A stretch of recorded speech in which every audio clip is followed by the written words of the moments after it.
انسانوں کے دلوں میں شیطانوں کے دل ہوتے ہیں۔ اس حدیث کی شرح میں علماء نے، شارحین نے، ہمارے سامنے ملا علی قاری رحمۃ اللہ علیہ کی ایک عبارت موجود ہے، اس میں یہ ہے، وہ بیان فرماتے ہیں کہ اللہ کے نبی علیہ السلام نے جو فرمایا ہے کہ ان کے دل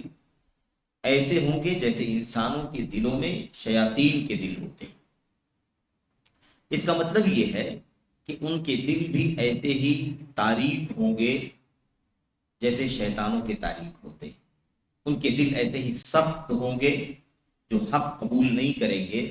حق بات ان پر اثر انداز نہیں ہوگی، قرآن کی آیت اثر انداز نہیں ہوگی، اللہ کے نبی کی حدیثیں اثر انداز نہیں ہوگی،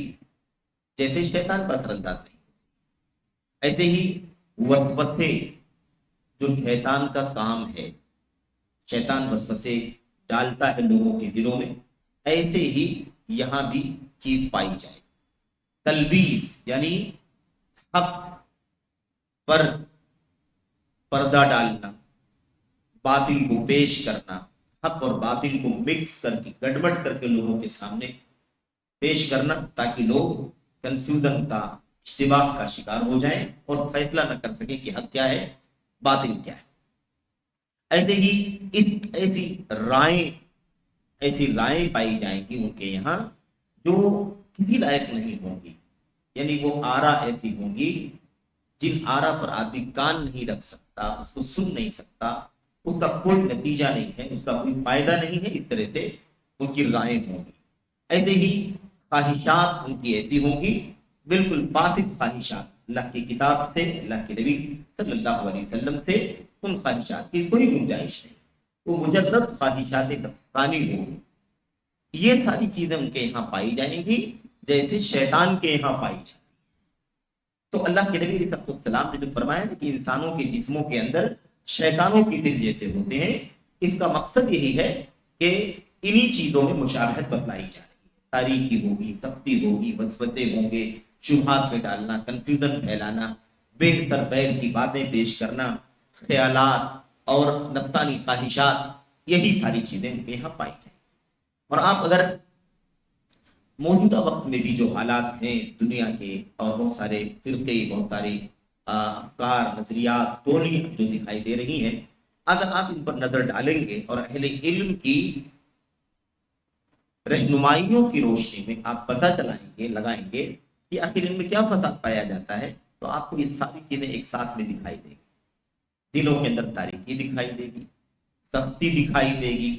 حق قبول کرنے کا جذبہ نہیں دکھائی دے گا، ایسے ہی وسوسوں میں گھرے ہوئے دکھائی دیں گے، ایسے ہی تلبیس اور حق اور باطل کو خلط بلط کرنا، گڑبڑ کرنا، یہ دکھائی دے گا، اور عجیب و غریب قسم کے افکار، عجیب و غریب انداز کی سوچ، فکر ان کے یہاں دکھائی۔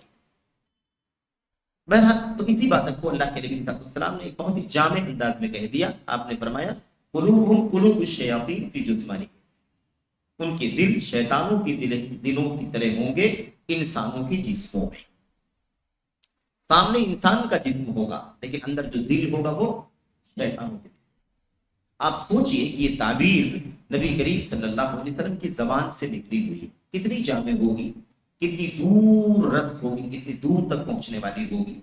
کہاں تک کی باتوں، کہاں تک کے حالات کی طرف اللہ کے نبی علیہ السلام نے اشارہ فرما دیا۔ اور ظاہر ہے کہ نبی کریم صلی اللہ علیہ وسلم کی یہ باتیں وحی الہی پر مبنی ہیں،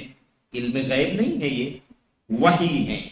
ماضی کی خبریں، مستقبل کی خبریں، حال کے بارے میں بہت ساری باتیں جو آپ نے بیان فرمائی ہیں، یہ سب آپ صلی اللہ علیہ وسلم کی وہ باتیں ہیں جو آپ کو اللہ عز و جل نے وحی کے ذریعے سے بتایا۔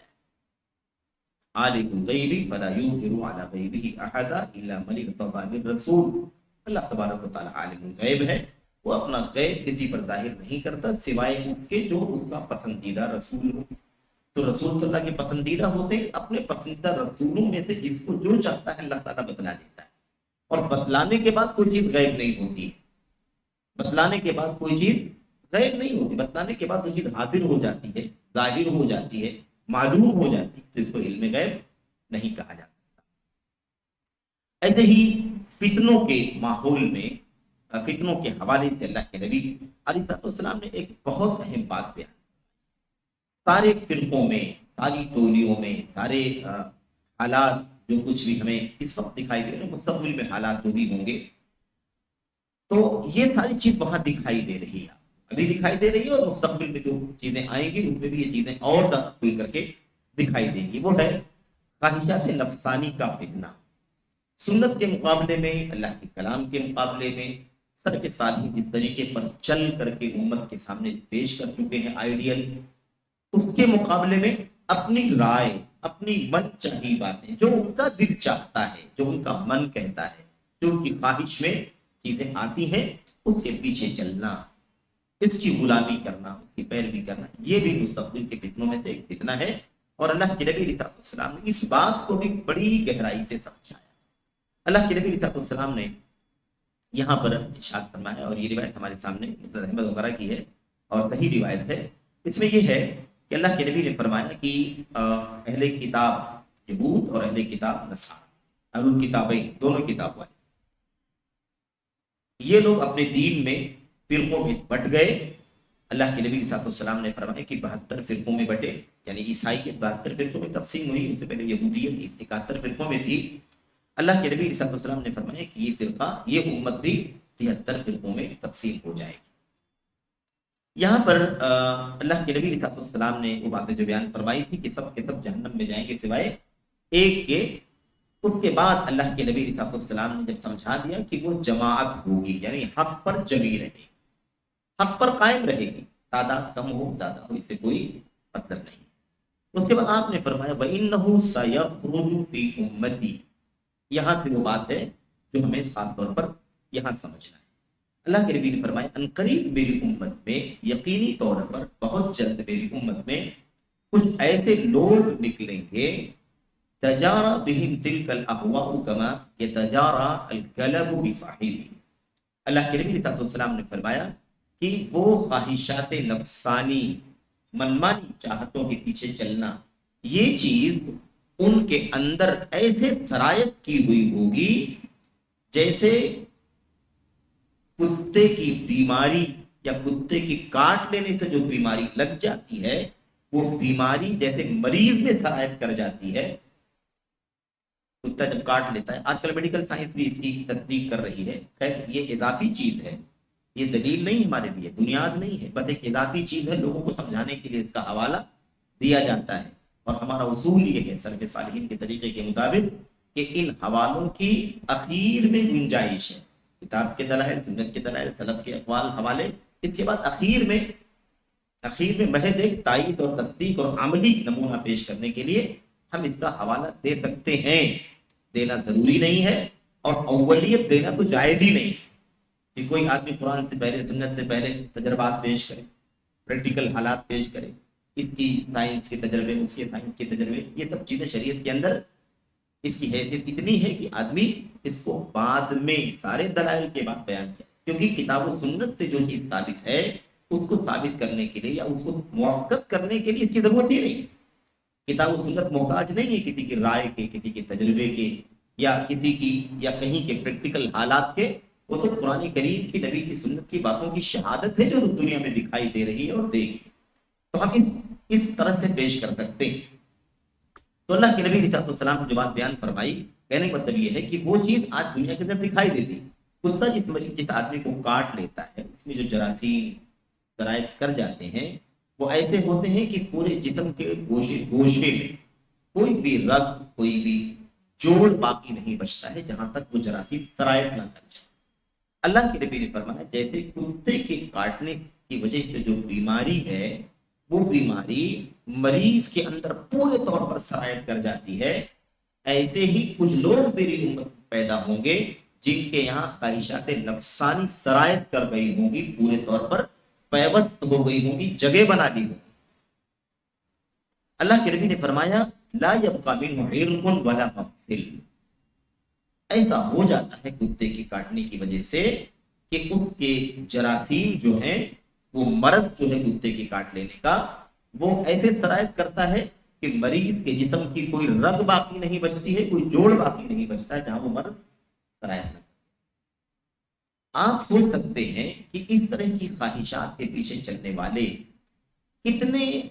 دلائل ان کے سامنے ہیں، کتنے علماء کی تصریحات ان کے سامنے، کتنا سمجھانا، کتنا بجھانا، کتنی کتابوں میں نقد،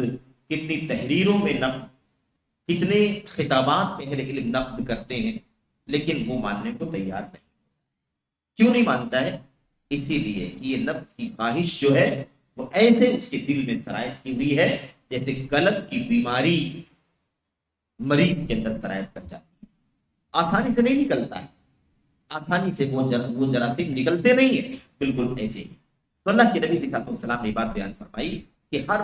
جگہ، ہر جوڑ پر، ہر جوڑ تک، ہر رگ تک وہ مرض پہنچ جاتا ہے، ایسے ہی خواہشات نفسانی ان کے دلوں کے اندر سرایت کرتی ہے۔ قرآن کی آیت خواہشات سے اس کو پرکھیں، اللہ کے نبی کی حدیث اپنی چاہت کے مطابق ہی اس کا تجزیہ کریں گے۔ اگر چاہت کے مطابق اللہ کا کلام ہو ٹھیک ہے، سنت ہوئی چاہت کے مطابق تو ٹھیک ہے، اور اگر نہیں مطابق ہوئی تو پھر نحن رجال وہم رجال کہہ کر کے اللہ کے نبی علیہ السلام کی حدیثوں کو جمع کرنے والے محدثین پر بھی آسانی سے نقد کرنا شروع کر دیتے ہیں، یا پھر اس کی تعبیر۔ اسی لیے آپ کو کتابیں ملیں گی آج کے دور میں، ایسی کتابیں جو تھیں تو دوسری زبان میں، لیکن آج ایسے ایسے لوگ بھی بہرحال موجود ہیں اس طرح سے امت میں گمراہی فساد پھیلانے کے لیے صحیح ہے کی حدیثوں کا انکار عقل کی بنیاد پر، خواہشات نفسانی کی بنیاد پر۔ صحیح بخاری کی حدیث ہماری چاہت کے مطابق سمجھ میں نہیں آئی، صحیح مسلم کی حدیث ہماری چاہت کے مطابق نہیں ہے، اس لیے اس کا انکار کر دیا گیا۔ 10 حدیثیں، تازہ معاملہ اس وقت کی بات ہے، پرانے حوالے تو انکار سنت کے بہت سارے ہیں، لیکن موجودہ وقت میں بھی یہ چیز موجود ہے کہ اللہ کے نبی علیہ السلام کی صحیح حدیثیں جو صحیحین وغیرہ کے اندر موجود ہیں اس کا بھی انکار کیا جاتا ہے، کیونکہ وہ باتیں جو ان حدیثوں میں آئی ہوئی ہیں وہ ان کی خواہشات کے مطابق نہیں، اور اس کے ترجمے کر کے اردو دنیا میں، دنیا میں بھی اس کو پھیلانے کی کوشش کی جا رہی ہے۔ اگر آدمی پڑھ لے، ایک سادہ لوح آدمی، ایک نوجوان ہمارا بھائی، ایک عزیز جو دین کی مطلب گہری معلومات نہیں رکھتا ہے، تو بڑی آسانی کے ساتھ چند منٹوں میں گمراہی کا شکار ہو جائے گا۔ کم از کم صحیح بخاری کے بارے میں، صحیح مسلم کے بارے میں بدزن ہو جائے۔ اس کی ایک مثال یہ بھی ہے، ابھی آپ دیکھ رہے ہیں نا جو حالات چل رہے ہیں ملک کے،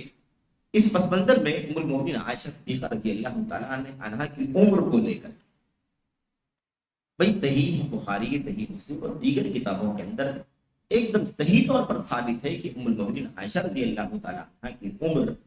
جب آپ کا بنا ہوا یعنی رخصتی ہوئی، وداعی ہوئی تو 9 سال، 6 یا 7 سال کی عمر میں عقد نکاح ہوا،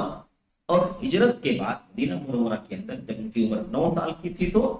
رخصتی ہوئی۔ یہ بات مستند طور پر ثابت ہے۔ اب آج جو اعتراضات ہو رہے ہیں اس کا دفاع کرنے کے لیے کئی طرح کے لوگ باہر آ رہے ہیں، آگے آ رہے ہیں۔ ایک تو علم والوں کا دفاع ہے، اہل علم کا دفاع ہے کہ بھئی ان کی عمر 9 سال کی تھی، اور 9 سال کی عمر کم عمری نہیں ہے، بچپن نہیں ہے، اس معنی میں کہ بلوغت سے پہلے رشتے نکاح ہو گیا، بلوغت سے پہلے خلوت ہو گئی، بلوغت سے پہلے تعلقات ہو گئے۔ یہ جو بات کہی جا رہی ہے اس کے بالکل خلاف ہے۔ کیوں؟ اس لیے کہ 9 سال کی عمر عرب کے ماحول میں اگر ہم دیکھیں تو یہ بالکل بلوغت کی عمر تھی، اور آج بھی ہے۔ آج بھی عرب، سعودی عرب کے اندر بچیاں 10 سال کی عمر میں بالغ ہو جاتی ہیں، اور آج تو سب کے سامنے انٹرنیٹ کی فیسلٹی ہے، دنیا کی ممالک کا جائزہ لے کر کے دیکھ لو کہ کہاں کہاں کس عمر میں بلوغت ہوتی ہے۔ ملکوں کی آب و ہوا، گرمی، سردی، رطوبت، سکونت، اس کے اعتبار سے ساری چیزیں مختلف ہوتی ہیں۔ ہو سکتا ہے بعض ممالک میں جہاں سردی ہے وہاں بلوغت ہونے میں 15 سال لگ جائے، 16 سال لگ جائے، ان سے بھی زیادہ کی عمر لگ جائے، اور کہیں کہیں جہاں ماحول، جہاں آب و ہوا گرم ہے مثال کے طور پر، یا کھانا پینا گرم ہے، یا کلائمیٹ اس انداز کا ہے، تو کم عمری میں ہی لوگ بالغ ہو جاتے ہیں۔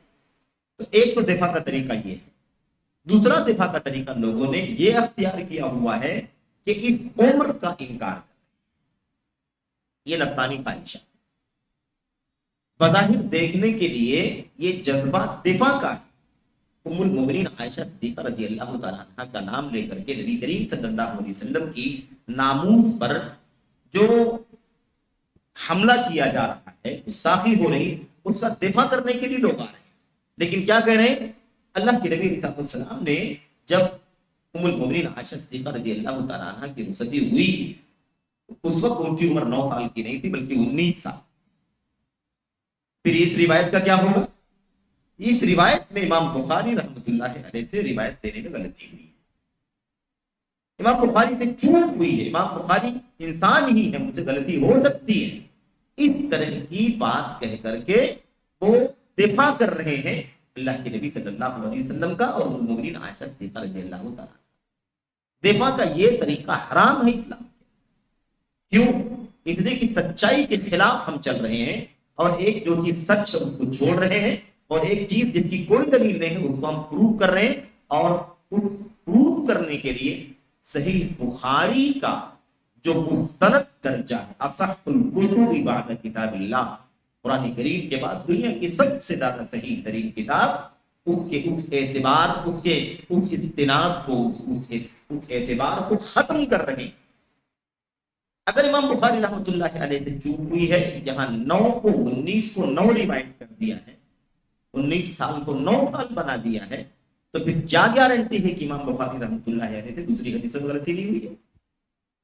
عقیدے کی اس حدیث میں غلطی ہوگی، منہج میں یہاں غلطی ہوئی ہوگی، سنت میں یہاں غلطی ہوئی ہوگی، حلال و حرام کے فلاں مسئلے میں غلطی ہوئی ہوگی۔ یہ وہ خطرناک راستہ ہے جس راستے پر چل کر کے صحیح بخاری پر اس سے پہلے بھی حملے ہو چکے ہیں۔ مولانا قدودی نے اپنی کتاب کے اندر اس سے پہلے لکھا ہے، بڑی صراحت کے ساتھ لکھا ہے کہ امام بخاری رحمۃ اللہ علیہ انسان تھے، بہرحال وہ انسان ہی تھے، کتنا بھی ان کا پایا بلند ہو، ان سے غلطی ہونا کوئی بڑی بات نہیں۔ اگر کسی ایک بات کو لے کر کے جو آپ کی عقل کے مطابق نہیں، آپ کی خواہشات کے مطابق نہیں ہے، آپ نے اگر امام بخاری رحمۃ اللہ علیہ کے بارے میں یہ تبصرہ کر دیا کہ آپ کی کتاب بھی ایسی ہی ہے کہ اس میں کچھ چیزیں معتبر ہیں، کچھ چیزیں غیر معتبر ہیں، تو پورے حدیث کے ذخیرے کو بے اعتبار قرار دیا جائے، سارا ذخیرہ حدیثوں کا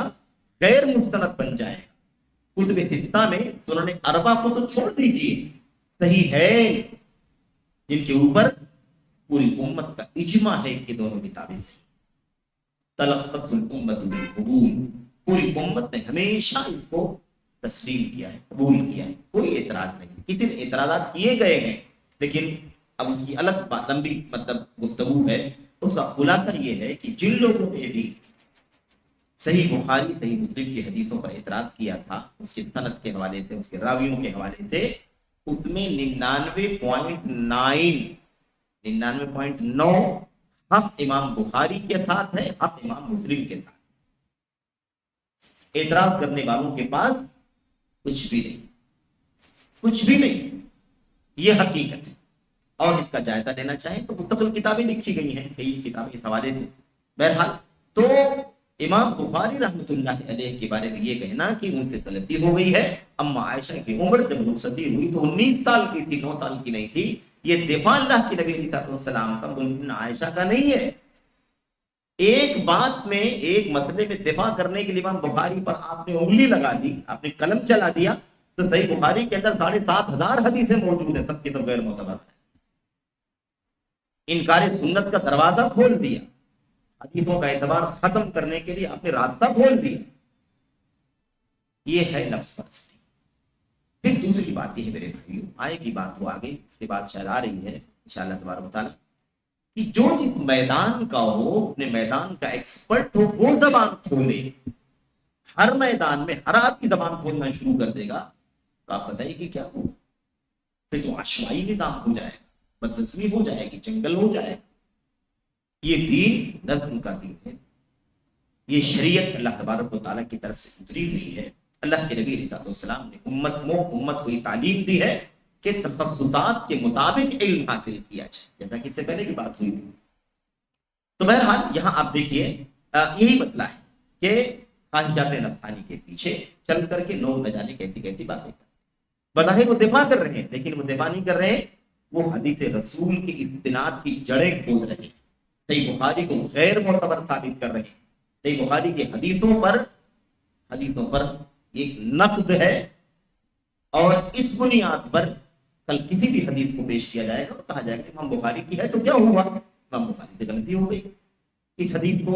امام بخاری نے روایت کیا تو کیا ہو گیا؟ امام بخاری رحمۃ اللہ علیہ سے چوک ہوئی ہے۔ ان کی بات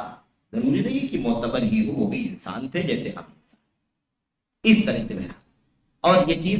موجود ہے اس سے پہلے بھی اور آج بھی یہ سلسلہ چل رہا ہے. جادو سے متعلق روایت ہے، فلاں سے متعلق روایت ہے، اس سے متعلق روایت ہے، اور کئی ایک حدیثیں بہرحال اس کے بارے میں لوگوں نے انکار کا راستہ کھولا ہے. صحیح بخاری صحیح مسلم کی 10 حدیثیں ناقابل اعتبار ہیں، قرآن کریم سے ٹکراتی ہیں، فلاں فلاں باتوں سے ٹکراتی ہیں. اللہ کا کلام الگ کہتا ہے، اللہ کے نبی کی حدیثیں الگ ہیں. اس میں امام بخاری کی غلطی ہے، امام مسلم کی غلطی ہے. قرآن کی آیتوں کو نہیں چھوڑا جا سکتا ہے. امام بخاری کی حدیث ہے تو کیا ہوا، مسلم کی حدیث ہے تو کیا ہوا، ہم اسے قرآن کے مقابلے میں خاطر میں نہیں لائیں گے. اتنی آسانی کے ساتھ لوگ فیصلہ یہ نہیں سمجھتے کہ اس کے نتیجے پورا اسلام غیر معتبر ہو جائے، پوری سنت غیر معتبر ہو جائے. تو یہ دراصل دفاع نہیں ہے، بلکہ یہ اسلام کی جڑوں کو، کیونکہ سنت ہی اسلام ہے اور اسلام ہی سنت ہے. اللہ کے نبی صلی اللہ علیہ وسلم نے اخیر میں کیا فرمایا، واللہ یا معاشر العرب لئن لم تکونوا بما جاء به نبیکم لغیرکم من الناس احرى الا یکونوا. ایک بات بڑی اہم اللہ کے نبی علیہ الصلوۃ والسلام نے یہاں فرمائی ہے، اللہ کی قسم اے عرب کے لوگوں، اگر تم اپنے نبی صلی اللہ علیہ وسلم کی لائی ہوئی باتوں پر عمل نہیں کرو گے تو دوسرے لوگ بدرجے اولا اس پر عمل. اب اس میں عرب غیر عرب کی فضیلت مطلب فاضل مفضول کی بات نہیں ہے. اللہ کے نبی علیہ الصلوۃ والسلام چونکہ عرب میں پیدا ہوئے، عرب میں رہے، وہاں سے روشنی پوری دنیا کے اندر بگڑی، تو یہ پیغام پہلے ان کے سامنے آیا، ان کی زبان میں آیا، ان کی تعبیر میں آیا، ان کے بیچ میں رہنے والے نبی کی زبان سے ان کے بیچ میں چیز آئی. اس لیے یہ بات اللہ کے نبی علیہ الصلوۃ والسلام نے فرمائی کہ پہلے تم تسلیم کرو. ہر کا آدمی پہلے تسلیم کرے، اگر وہی تسلیم نہیں کرے گا دوسرا والا اور تسلیم نہیں کرے گا. کہ اگر قابل اعتبار ہوگا تو وہی کے لوگوں نے اسے تسلیم کیا ہو. تو بہرحال اس سے ایک پیغام ملتا ہے کہ ہمیں کیا کرنا چاہیے. تو یہ ایک بہت ہی خطرناک فتنہ ہے، نفس کی خواہش، جی جو چاہتا ہے، مرضی جو چاہتی ہے اس کے مطابق انسان کام. ایسے ہی میرے بھائیوں ایک فتنہ اور بھی ہے، اور جو گمراہیاں ہیں، جو فرقے ہیں، جو جماعتیں ہیں،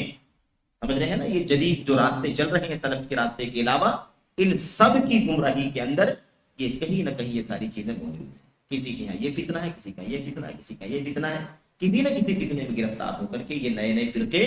وجود میں آ گئے ہیں، سلف کے راستے سے ہٹ گئے ہیں، نئے نئے راستوں پر چل پڑے ہیں. وہ فتنہ کیا ہے؟ وہ فتنہ ہے شبہات کا فتنہ. شبہات کے فتنے کی وجہ سے بھی، یعنی کنفیوژن میں پڑ جانے والی چیزیں، ڈاؤٹ میں پڑ جانے والی چیزیں، جس کی وجہ سے انسان ڈاؤٹ میں پڑ جائے، شک میں پڑ جائے، یہ ہے یا یہ ہے، حق ہے یا باطل ہے، صحیح ہے یا غلط ہے، ماننا چاہیے یا نہیں ماننا چاہیے.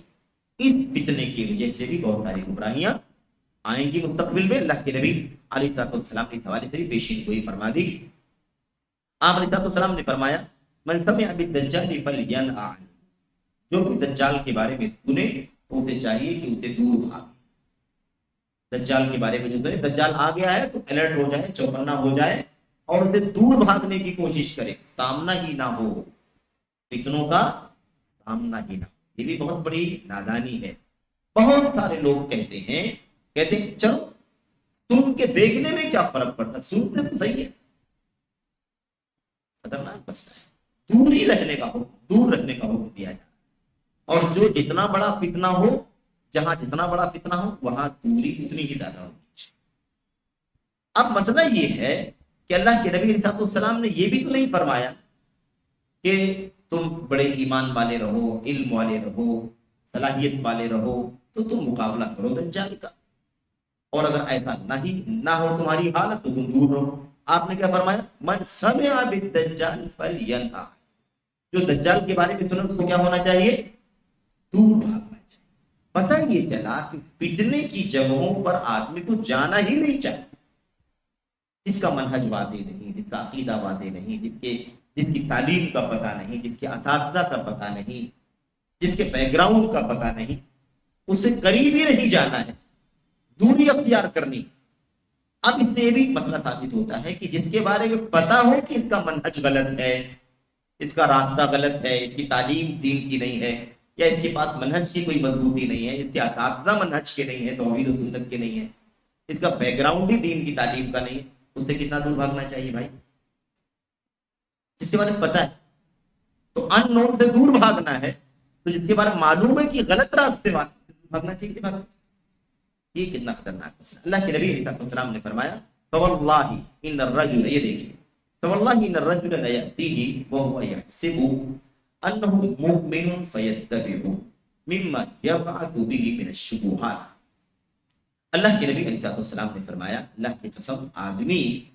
دجال کے پاس آئے گا اور وہ اسے مومن سمجھے گا اور مومن سمجھ کر کے اس کی پیروی کرنے گا. کیوں ایسا ہوگا؟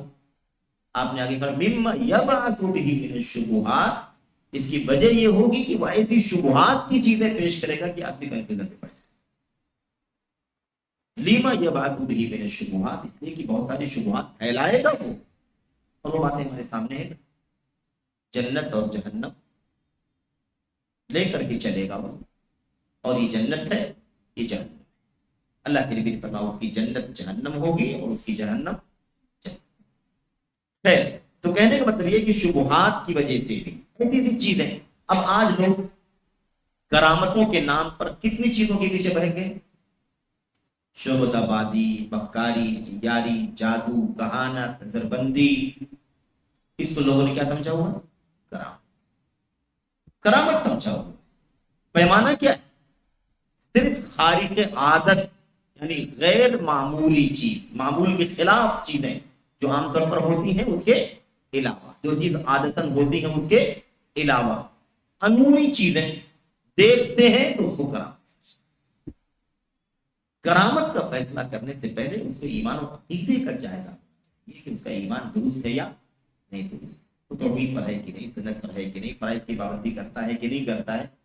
اسے ولی سمجھنا، اسے اس کی حرکتوں کو کرامت سمجھنا. امام شافعی رحمۃ اللہ علیہ نے اپنی کتاب میں کہا ہے اذا رأيتم الرجل يمشي على الماء ويطير في الهواء فلا تغتروا به حتى تعرفوا امره على الكتاب. جب تم کسی آدمی کو دیکھو کہ وہ پانی پر چل رہا ہے یا ہوا میں اڑ رہا ہے تب بھی اسے دھوکہ مت. یہ ہے منہج اصول. پانی پر چلتے ہوئے دیکھو، ہوا میں اڑتے ہوئے دیکھو، فلا تغتروا به، اسے دھوکہ مت کھاؤ. کہتے ہیں حتی تعرفوا امره علی الکتاب، نہ جب تک کہ اس کے معاملے کو کتاب و سنت پر پیش کر کے چیک نہ کر لو کہ کتاب و سنت کی کسوٹی پر وہ اترتا ہے یا.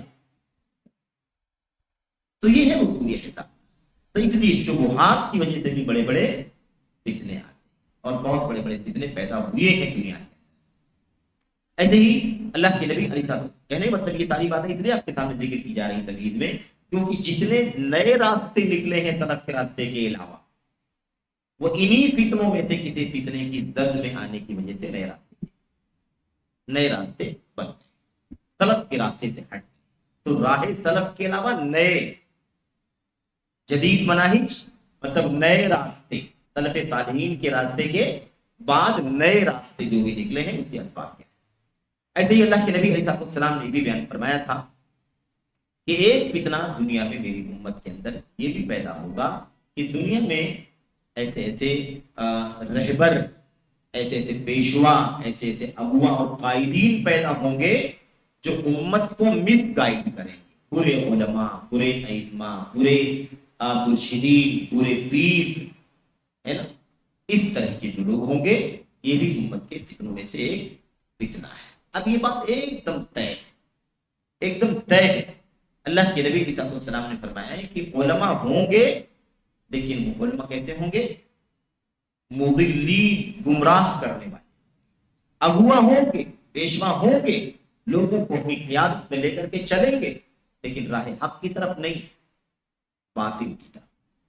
اس کوئی بھی چیز ہو سکتی ہے وہ، لیکن کتاب و سنت سے کہ اللہ کے نبی علیہ السلام نے فرمایا صلی اللہ علیہ وسلم غیر الدجال اخوف علی امتی من الدجال. اللہ کی فرماتے ہیں کہ میری امت کے لیے دجال سے بڑھ کر کے بھی ایک بڑا خوفناک فتنہ ہے. دجال کے فتنے سے بھی زیادہ خوفناک فتنہ ہے ایک ایسا جو میری امت کے لیے ہے. اب آپ سوچئے کہ دجال سے بھی زیادہ خطرناک فتنہ، دجال تو بعد میں آئے گا، ہو سکتا ہے، اور ظاہر ہے کہ حقیقت یہی ہے کہ دجال کا جب آنے کا وقت ہوگا اللہ جانتا ہے وہ کب آئے گا، قیامت کی بڑی نشانی میں سے ایک نشانی ہے وہ اس کی آمد، لیکن ظاہر ہے کہ امت کی بہت بڑی تعداد دنیا سے پہلے جا چکی ہوگی، دجال کے آنے کا وقت نہیں رہے گی،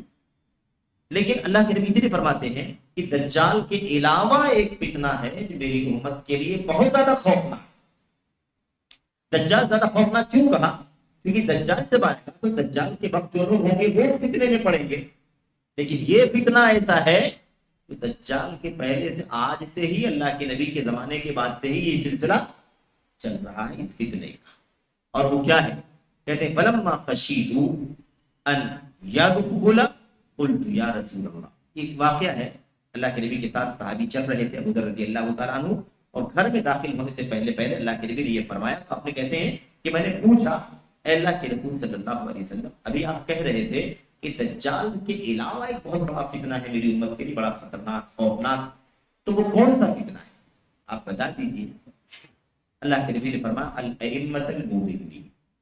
گمراہ گر پیشوا، گمراہ کرنے والے قائدین، ائمہ، علماء، مرشدین، جو قیادت کرتے ہیں، اگوا بن کر کے چلتے ہیں لیکن ہے گمراہ کرنے والے، مضلین اللہ کے نبی، اور یہ طے ہے، اس کا انکار نہیں کر سکتا، کیوں؟ اس نے کہ نبی کی زبان ہے اور یہ چیز رہی، اسی لیے جو لوگ بھی کتاب و سنت کے راستے کے علاوہ، سلف صالحین کے راستے کے علاوہ لوگوں کو لے کر کے چلتے ہیں، شعوری طور پر یا غیر شعوری طور پر، ہم اس پر نہیں بات کریں گے کیونکہ یہ تو معاملہ اللہ تبارک و تعالیٰ کے ہاتھ میں، لیکن اس میں کوئی شک نہیں ہے کہ وہ امت کے اس طبقے کو گمراہی کے راستے پر ڈال اور ضلالت کے راستے پر لگا رہے ہیں، اور اسی نتیجے میں ان کے ساتھی، ان کے ساتھ اپنے بیٹھنے والے لوگ گمراہی کے راستے پر چل پڑ رہے ہیں، تو یہ سب سے خطرناک فتنہ۔ اس معنی میں بہت سارے اور بھی بہت ساری حدیثیں ہیں جس میں فتنوں کا تذکرہ موجود ہے، خلاصہ یہ ہے کہ اللہ کے نبی صلی اللہ علیہ وسلم کی پیشین گوئی کہ ایک ہی جماعت ایسی ہے جو راہ حق پر ہے اور وہی جنت میں جانے والی ہے، اور وہی ہے جس راستے کو ہم سلف کا راستہ کہتے ہیں، صحابہ کرام کا راستہ کہتے ہیں، جس کو مسلک رسول کہتے ہیں، مسلک صحابہ کہتے ہیں، مسلک تابعین کہتے ہیں، مسلک خیر القرون کہتے ہیں۔ اس کے علاوہ، اس راستے کے سوا، اس راستے کے علاوہ جتنا بھی نیا راستہ نکلا ہے، جتنا بھی نیا، اچھا یاد رکھیں حق ایک ہی ہوتا ہے، حق ایک سے زیادہ نہیں ہوتا، حق ایک ہے۔ دلیل کیا اس کی؟ دلیل اس کی خود نبی کریم صلی اللہ علیہ وسلم کی حدیث ہے، قرآن کی آیت کی تفسیر میں اللہ کے نبی صلی اللہ علیہ وسلم نے انگلی بیچ والے راستے پر رکھی تھی، اپنی انگلی بیچ والے راستے پر رکھی، صراط مستقیمہ کہہ کر کے، اور آپ نے فرمایا ھذا سبیل اللہ، یہ اللہ کا راستہ، اور دائیں بائیں والے کو کیا کہا؟ علی کل سبیل منہا شیطان یدعو الیہ، ان راستوں میں سے دائیں بائیں کے ہر راستے پر شیطان بیٹھا ہو جو اس کی طرف، یہ خود صاف دلیل ہے کہ حق ایک ہی ہے، ایک ہی راستہ ہے جو حق کا راستہ ہے۔ اب یہ جو